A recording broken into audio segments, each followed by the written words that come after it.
Help me to reach 2,000 subscribers.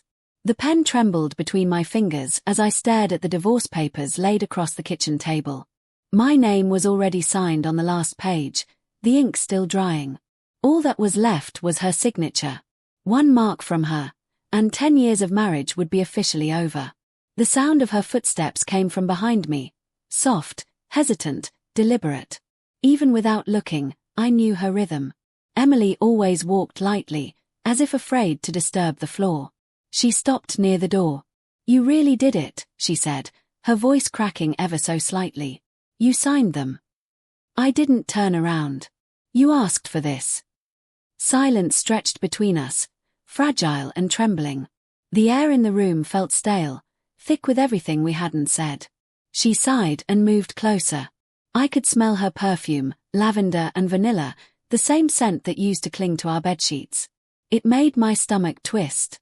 "Can we talk before I sign?" she asked softly. I finally looked up. Her eyes were red, rimmed with fatigue and something that looked like regret. But I had seen that look before. It no longer moved me. "What's left to say?" I asked, my voice sharper than I intended. "You've already said everything with your actions." She flinched, but said nothing. Her hand brushed against the papers, and I could see her fingers trembling. I wondered if it was guilt, fear, or both. "I didn't mean for it to happen," she whispered. "It was complicated." A bitter laugh escaped me. "Complicated?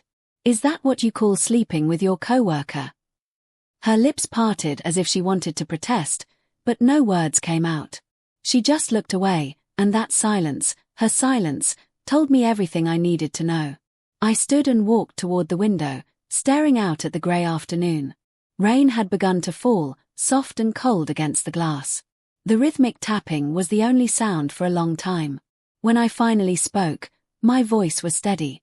"You know what's strange, Emily? I thought I'd feel relief signing those papers. Freedom, even. But all I feel is emptiness." She said quietly, "Maybe that's what happens when love dies." "Love doesn't die," I replied. "People kill it." For a moment, her eyes met mine, full of something raw and unreadable. Then she picked up the pen. I turned away, not wanting to watch. I didn't want the image of her signing away our marriage to burn into my memory. Instead, I listened, the scrape of the chair, the rustle of paper. And then, her voice. Soft. Almost a whisper. But not to me. "I'm so sorry, Daniel," she murmured, her voice trembling. "He'll never forgive me if he finds out it wasn't really over." My heart froze. Not over. I turned slowly, my pulse hammering. She didn't realize I was standing right behind her. The words had slipped out like an unwanted secret. "What did you just say?" She jerked around, eyes wide. "What?" "You said he'll never forgive me if he finds out it wasn't really over." "Who's he, Emily?" Her mouth opened and closed, her face draining of color. You misheard me."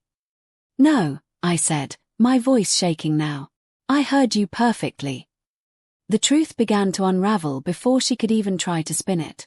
The coworker. The late nights. The phone calls she took outside.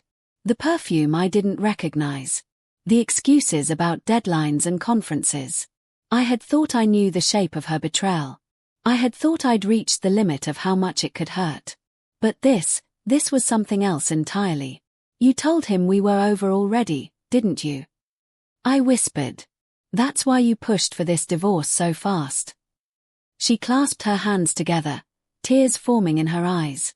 "Daniel, please. Answer me." "Yes," she cried out. "Yes, I told him it was over. That we'd already separated.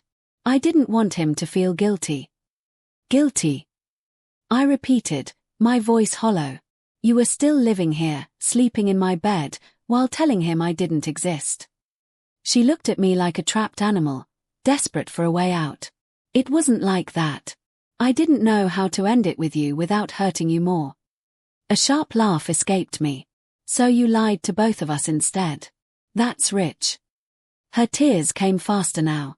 "He made me feel seen, Daniel. You were always working, always distant. I was lonely. I stared at her, every emotion colliding inside me: rage, sorrow, disbelief, love, and something far worse: pity. I was working for us, I said. To pay for this house, for the life you said you wanted. I was trying to give you stability. And I was drowning in silence, she shot back. You stopped looking at me years ago. I needed someone who did. The rawness in her voice cut through me. I wanted to hate her. I wanted to scream. But all I felt was a deep, aching exhaustion. You could have told me, I said quietly. You could have told me you were unhappy. I tried, she said. You just didn't hear me. Her words echoed in the space between us like a confession and an accusation all at once. Maybe she was right. Maybe I had missed the signs.